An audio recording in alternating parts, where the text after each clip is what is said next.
स्वाद आवे ना आवे, मन लगे न लगे, बस जगने से लेकर सोने तक रट लगा दो नाम की, बस इतने से ही काम बन जाएगा। क्या हो जाएगा? अब ध्यान दें, जैसे ही नाम का स्वाद आने लग जाएगा कि नाम अखंड हो जाएगा। अब देखो, वैखरी से नाम जपते जपते, रटते रटते, जपते जपते, अधिक संख्या में लगातार जपेंगे तो जपते जपते फिर ये मध्यमा वाक जागृत हो जाएगी, जो कंठ कुबर में स्थित वाणी है, मध्यमा वाणी जागृत हो जाएगी, मध्यमा वाक जागृत हो जाएगी। और फिर जब मध्यमा से नाम जप होने लग जाएगा तो भाव समाधि में, प्रेम समाधि में, पश्यंती में नाम जप होने लग जाएगा। और जब परा में, परावाणी में नाम प्रतिष्ठित हो जाएगा, 4 प्रकार की वाणियां हैं, परा, पश्यंती, मध्यमा, वैखरी। वैखरी से नाम लेते ही और फिर क्रमशः मध्यमा, पश्यंती और परा तक नाम पहुंच जाएगा।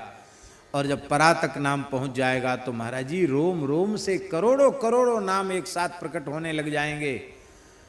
और फिर चाहे सोते रहो, जगते रहो, खाते रहो, पीते रहो, किसी भी अवस्था में शरीर रहे, आधे क्षण के लिए भी नाम रुकेगा नहीं, नाम का विराम नहीं होगा।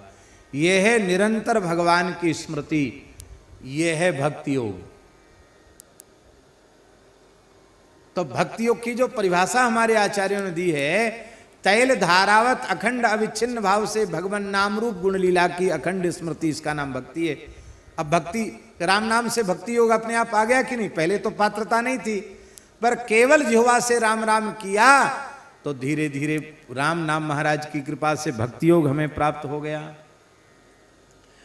फिर सब समझ में आ गया, आत्मा अनात्मा का विवेक हो गया, शरीर संसार से पूर्ण वैराग्य हो गया। और जब वैराग्य हो गया तो वृत्ति की चंचलता समाप्त हो गई, वृत्ति पूरी तरह अंतर्मुख हो गई, आत्मानुसंधान हो गया, आत्म साक्षात्कार हो गया, स्वरूप में अवस्थिति हो गई, आत्मै वेदम सर्वम, इस भाव में हम पहुंच गए, शरीर संसार का ध्यास मिट गया। तो केवल राम नाम से भक्ति योग की सिद्धि हो गई, न चाहते हुए भी, और न चाहते हुए भी राम नाम से ज्ञान योग की सिद्धि हो गई। और भैया राम नाम जीवन में प्रतिष्ठित है तो वर्ण धर्म, आश्रम धर्म सब अपने आप आ जाएंगे भीतर। क्योंकि हनुमान नाटक में हनुमान जी कहते बीजम धर्मद्रुमस्य, निष्काम कर्मयोग की सिद्धि भी हो गई। और राम राम नहीं किया तो न ज्ञान योग सिद्ध होगा, न भक्ति योग सिद्ध होगा, न कर्मयोग सिद्ध होगा।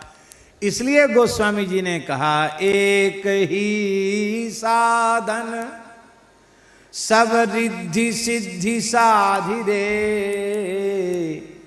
ग्रसे कलि रोग जोग संयम समाधि रे। कलिकाल रूपी रोग ने सारे साधनों को ग्रस लिया है।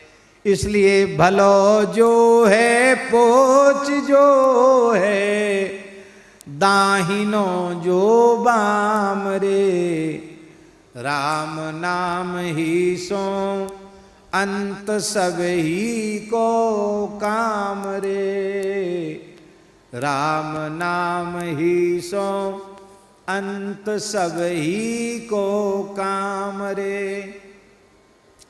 हमारे महाराज जी के परम श्रद्धेय और प्रिय मित्र श्री हरे राम बाबा जी, उनके जीवन की एक घटना है।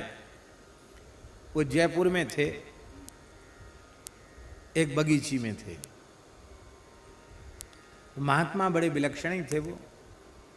गर्मी का समय था, कोई आता तो बाबा कहते, बाबा सेवा, बच्चा एक तोतले बोलते थे, एक मट्टा ले आ, मट्टा, मटका, एक मट्टा ले आ, पानी भरा हुआ मटका ले आ। तो हर व्यक्ति से वो पानी भरा हुआ मटका मंगाते। तो हम कम समझते हैं, कम 40-50 पानी भरे मटके। उस समय पानी भी उतना ज़्यादा सुलभ नहीं था। और उन सब मटकों के बीच में ही अपना टाट बिछा के आसन लगा के रखते। चारों ओर मटका और बीच में उनका अपना आसन, और अपने चाहे नहाना हो चाहे कुल्ला करना हो सब उसी मटके के ठंडे पानी से बढ़िया। और कोई आ जाए प्यासा तो उसमें से पानी भी पिला देते थे। तो एक महात्मा आते थे ब्रह्मचारी जी, तो वो उधर से निकलते तो गर्मी तो थी, थोड़ी देर वहाँ बाबा के पास बैठ जाते और बाबा जल पिएंगे तो बाबा उनको ठंडा बढ़िया मटका का जल पिलाते। गर्मी का समय था। पता नहीं क्या हुआ, एक दिन उनको ब्रह्मचारी जी को मन में कोई ऐसी बात आई और उन्होंने कहा, बाबा एक बात हम आपसे पूछें, बुरा तो नहीं मानोगे? नहीं नहीं ब्रह्मचारी जी क्यों बुरा मानेंगे, पूछो। बोले हम अब पानी तो आपके यहाँ बहुत दिन से पी रहे हैं, पूछ नहीं पाए आपसे, आप किस जाति के हो?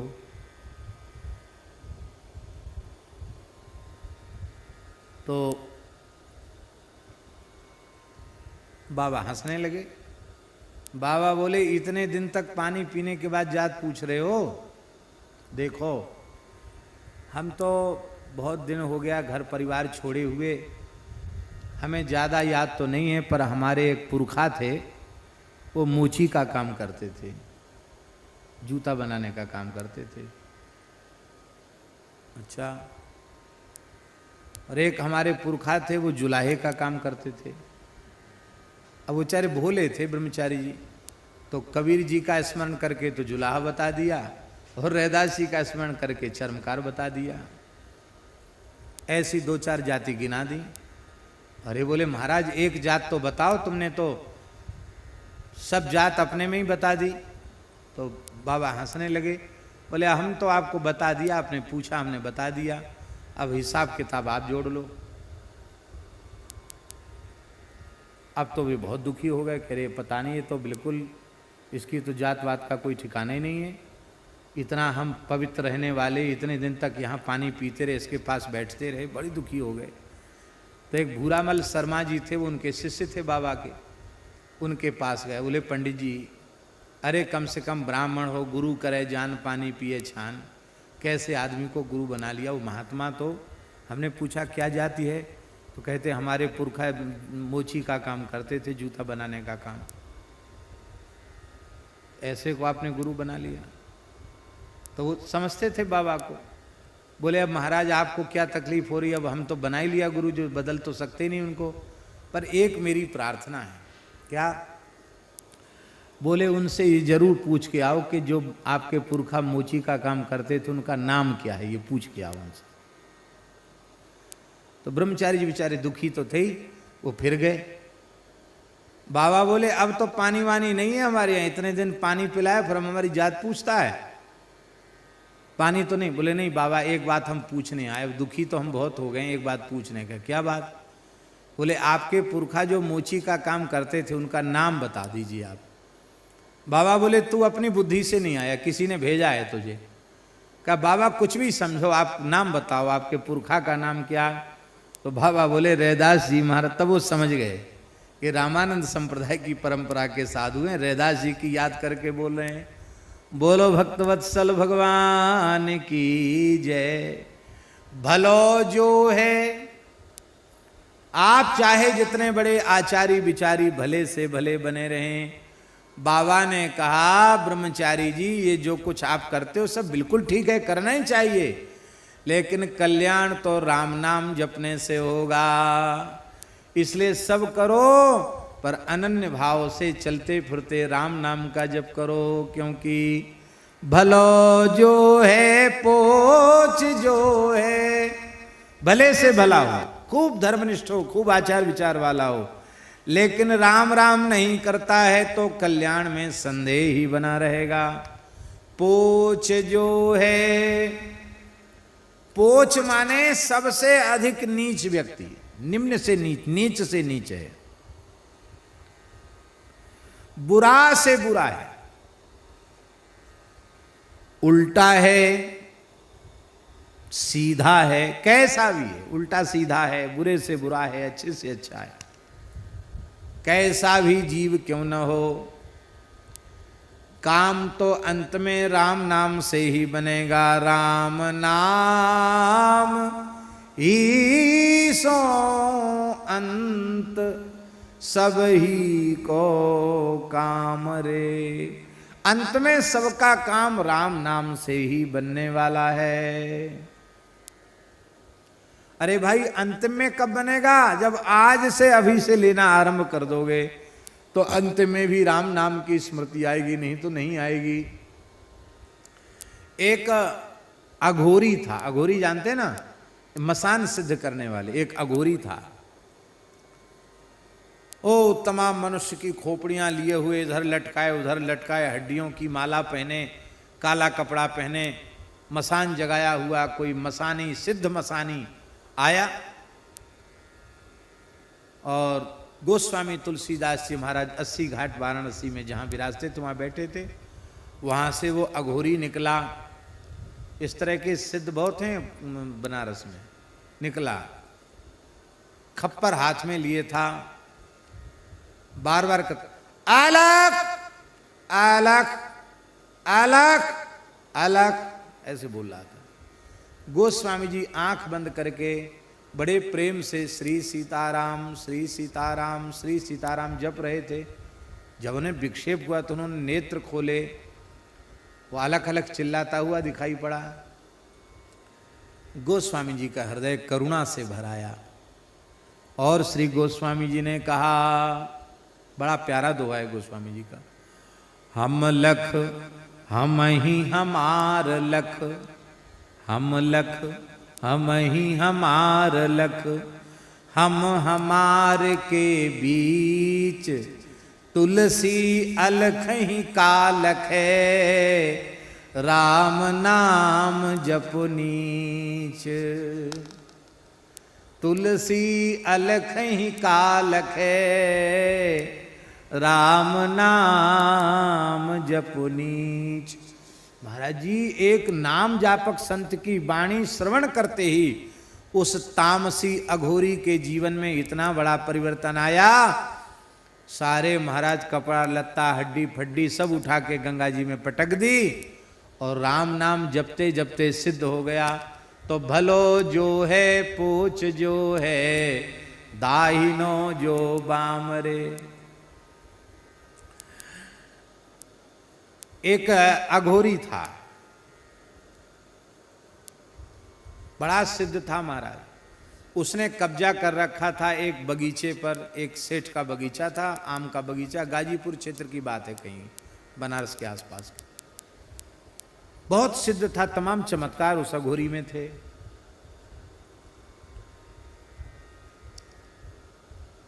इच्छा होती तो पके हुए आम किसी को देता नहीं, डर के मारे कौन घुसता उसके यहाँ। चमत्कार बहुत थे उसके पास। हरे राम बाबा उसी के यहाँ जाके रुक गए। बोले गुरु भाई देख ऐसा है, अब रोटी वोटी कौन खाए, इतने बढ़िया बढ़िया आम टपक रहे हैं, टपका आम, गिरे हुए आम। हम तो यहीं रहेंगे गुरु भाई, और बस कुछ चाहिए नहीं तुमसे। गंगा जी का जल भर लाएंगे मटका में और बस उसी में आम ठंडे कर करके चूसते रहेंगे, राम राम करते रहेंगे। तो बाबा का उसका अघोरी का प्रेम हो गया, रह गए। बाबा बोले कि तुम मसान सिद्ध करते हो, भूत प्रेत आते? बोले हाँ आते तो हैं। तो बाबा बोले हमको दिखाओ। बोले हाँ दिखाएंगे। तो एक बार कोई ऐसी अमावस्या तिथि आई, वो मसान में कहा तो इतनी दूर बैठ के तुम देखना। बाबा कहते मैंने अपनी आंखों से देखा।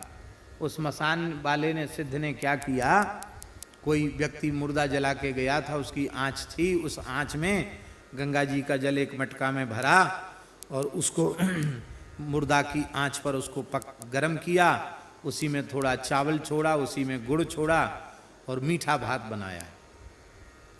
और मंत्र बोल बोल कर जैसे पत्तल परोसता तो महाराज भयंकर भयंकर प्रेत प्रकट हो जाते, भूत प्रेत चुड़ैल आदि, और सब बैठ के खाने लग गए मीठा भात। बाबा ने आंखों से देखी भूतों की पंगत, और वो सब खाने लगे और सब बड़े प्रसन्न हो रहे थे भूत वगैरह। और ये कुछ माला फेर के जपने लग गया। बाबा तो कौतुकी थे। बाबा ने सोचा कि हम भूत बन के जाएं, देखें हमको पहचानता है कि नहीं। तो पास में बाबा की कोठरी थी, वहाँ सफ़ेद कपड़ा तो बाबा पहनते ही थे। तो एक सफ़ेद धोती पैर के अंगूठा से ऊपर तक ऐसे बांध के और एक बांस हाथ में पकड़ के उसमें एक धोती बांस में बांध ली और चीखते चिल्लाते हुए ऐसे करके बाबा पहुंचे। वो भजन कर रहा था, उसने देखा, वो तो डर गया, इकट्ठे डर गया कि कोई प्रेत है।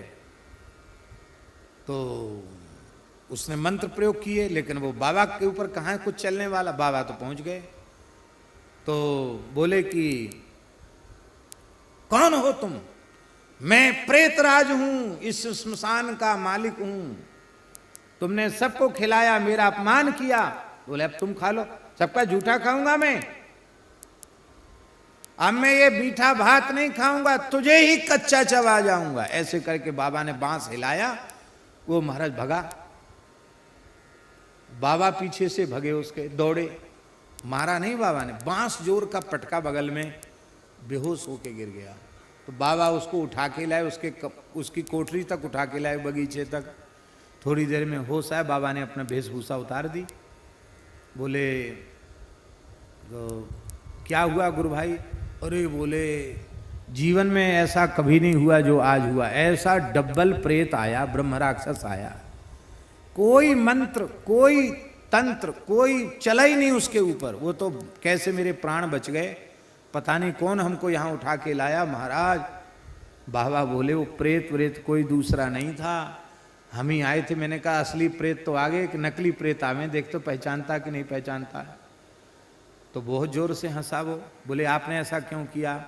बाबा बोले देखो, भूत प्रेत की सेवा करते हो, मरोगे तो भूत प्रेत बन जाओगे। अब लोगों को ये तंत्र मंत्र मारण मोहन उच्चाटन करते, ये सब छोड़ दो, अब राम राम करो। महाराज उसका जीवन बदल गया, वो राम राम जपने लग गया। बोले हाँ अब समझ में आ गई बाबा, राम राम करेंगे। कहीं चले जाओ भैया, अंत में काम तो राम नाम से बनेगा। हम ये नहीं कहते कि अघोर पंथ में अघोरी भी एक से एक सिद्ध होते हैं, पर उनके वह आचरण सबके लिए अनुकरणीय नहीं है। एक किनाराम बाबा नाम के महान सिद्ध थे बनारस में, अघोर आचार्य श्री कनाराम बाबा, बड़े सिद्ध पुरुष थे। वो महाराज वेशभूषा से अघोरी थे, पर वे भगवान श्री राम के अनन्य भक्त थे, निरंतर राम नाम का जप करते रहते थे। गंगा जी के पास जाते, मां भूख लगी है भिक्षा लाओ, जैसी कहते सोई कोई न कोई मुर्दा बहता हुआ दिखाई पड़ता, तो कूद जाते गंगा जी में और तैरते रहते, मुर्दा को पकड़ के दांत से नोच के खाते रहते उसी को, मुर्दे को। काशी महाराज घूम रहे थे, दिखाई पड़ गए, हे राजा बच्चा प्रसाद लेगा, ले प्रसाद। इतना लोथड़ा निकाल के फेंका। अब इतने बड़े सिद्ध मना करें तो क्या करें, कैसे करें? ऐसे ही उन्होंने अपना दुपट्टा किया, तो पूरा दुपट्टा मेवा मिश्री अखरोट बादाम हरी हरी इलायची इस सब से भर गया पूरा दुपट्टा। ऐसे सिद्ध थे महाराज। एक जगह उन्होंने मंदिर बनाया किनाराम बाबा ने, हनुमान जी का मंदिर, अभी भी है वो, बनारस के आसपास की बात। तो महात्मा लोग जानते हैं हनुमान जी का मंदिर कैसे बनाते। एक चबूतरा बना दिया, हनुमान जी रख दिए, महावीरी लगा दी, फिर कोई भगत आएगा तो फिर वो दीवाल उठवा देगा, कोई भगत आएगा तो छत डलवा देगा, ऐसी कोई किवाड़ लगा देगा, ऐसे धीरे धीरे मंदिर बन जाता। महात्माओं के ऐसे ही काम होते हैं।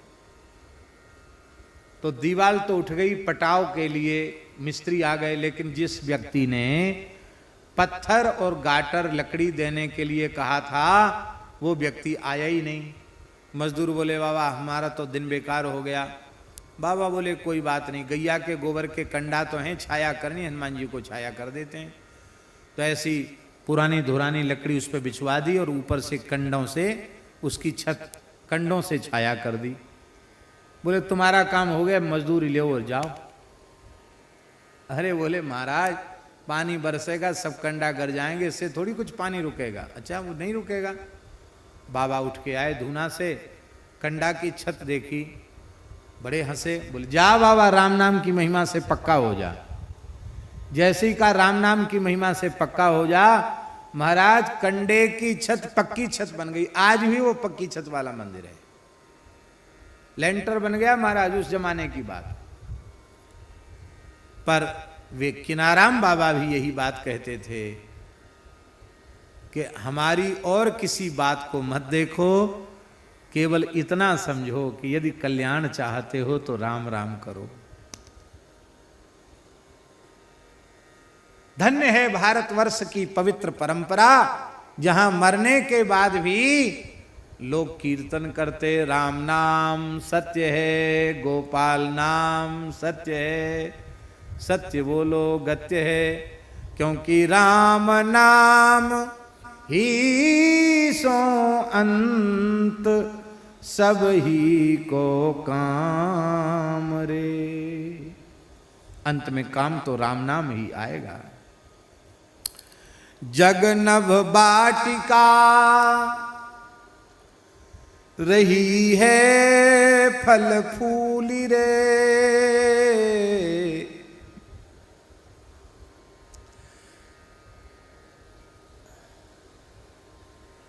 ये संसार का जो चाकचिक्य है ना, चमक दमक आकर्षण, ये कैसा है? ये नभ वाटिका के समान है,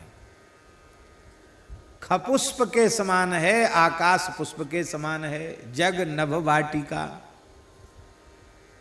आकाश में बगीचा लगा सकते हो आप?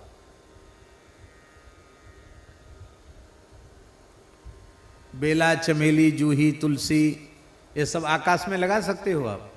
फूल खिला सकते हो? नहीं खिला सकते। क्यों?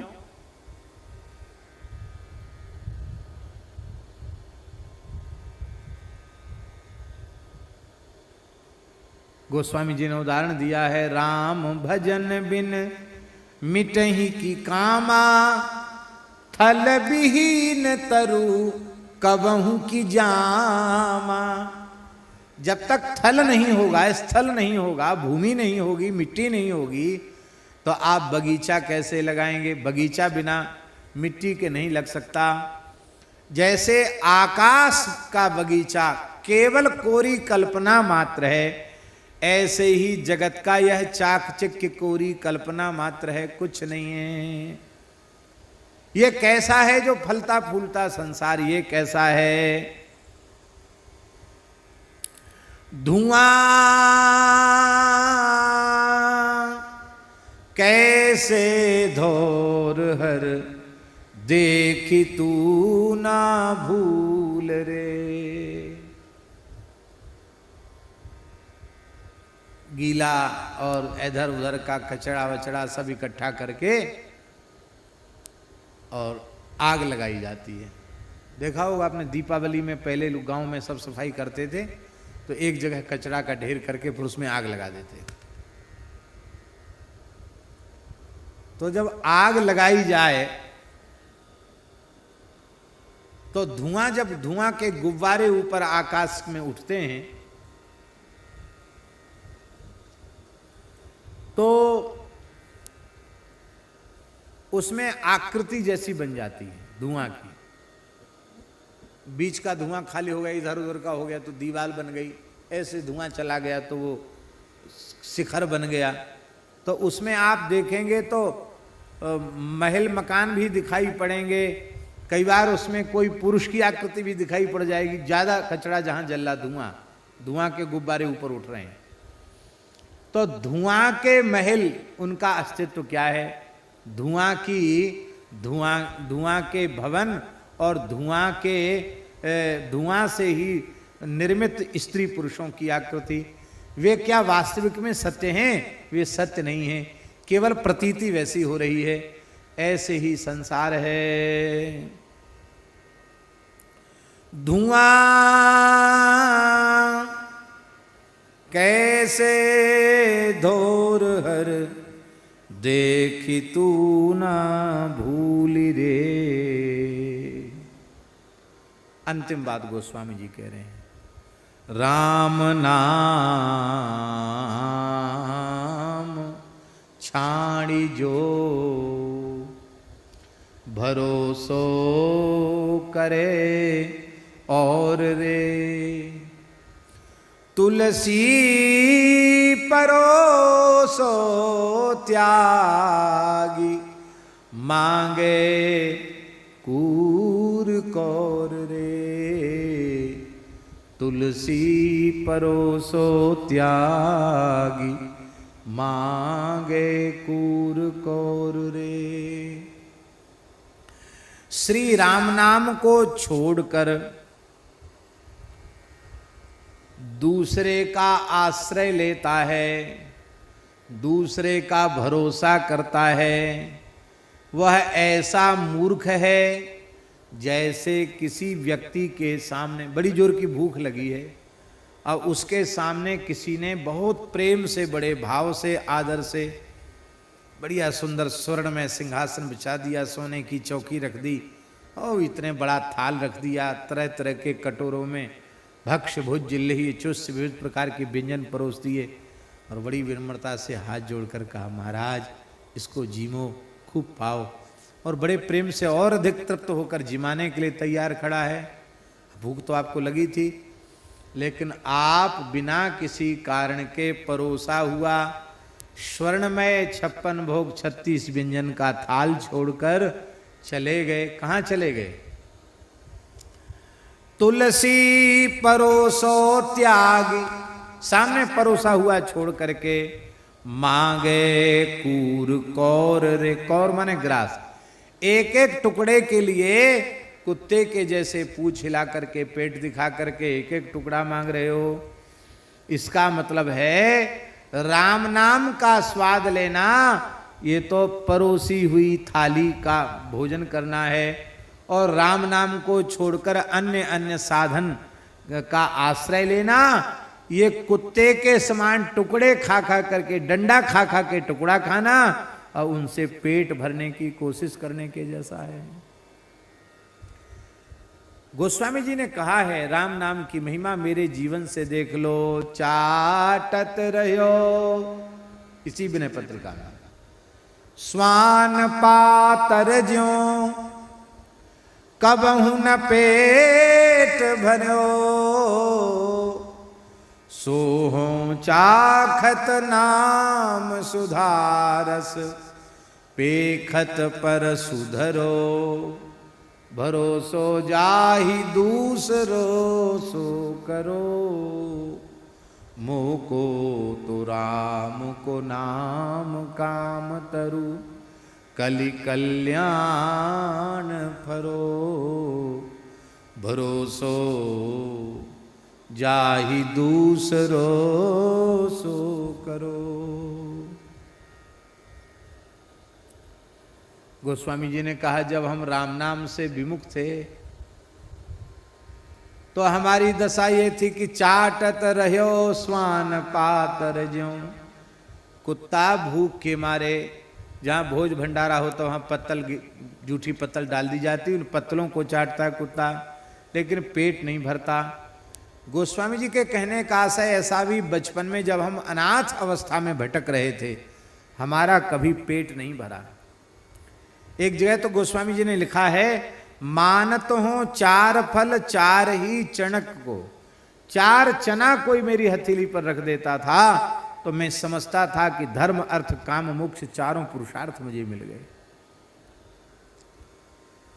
एक दशा तो वो थी जब हम राम राम नहीं करते थे, अनाथ के जैसे भटकते थे बचपन में। माँ मर गई, पिताजी मर गए, चुनिया दासी अपने मायके लेके गई थी, वो भी मर गई। फिर कुछ वर्ष तक तो गोस्वामी जी ऐसे अनाथ बालक की तरह भटके और लोगों में ये प्रसिद्धि हो गई कि बालक बड़ा अशुभ है, ये जहां पैदा हुआ था वो सब भी खत्म हो गए, गांव भी उजड़ गया, भैया इसकी छाया से बचो, ये हालत थी। एक दिन तो वो था। और अब सोहो चाखत नाम सुधारस, पेखत पर सुधरो। अब राम नाम रूपी सुधा का रसम चख रहे हैं। तो आज अवस्था ये है कि बड़े बड़े राजा महाराजा लोग व्यंजन परोस के तैयार खड़े हैं, लेकिन पेखत उसको खाने की इच्छा नहीं होती। राम नाम में इतना स्वाद आने लग गया है कि इन खट्टे मीठे चटपटे व्यंजनों को देखने की भी इच्छा अब होती नहीं है।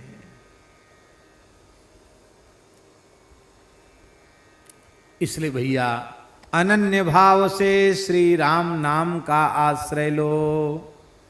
श्री राम जय राम जय जय राम श्री राम, जय राम जय जय राम, श्री राम जय राम, जय जय राम, श्री राम जय राम, जय जय राम, श्री राम जय राम, जय जय राम, श्री राम जय राम, जय जय राम, श्री राम जय राम, जय जय राम, श्री राम जय राम, जय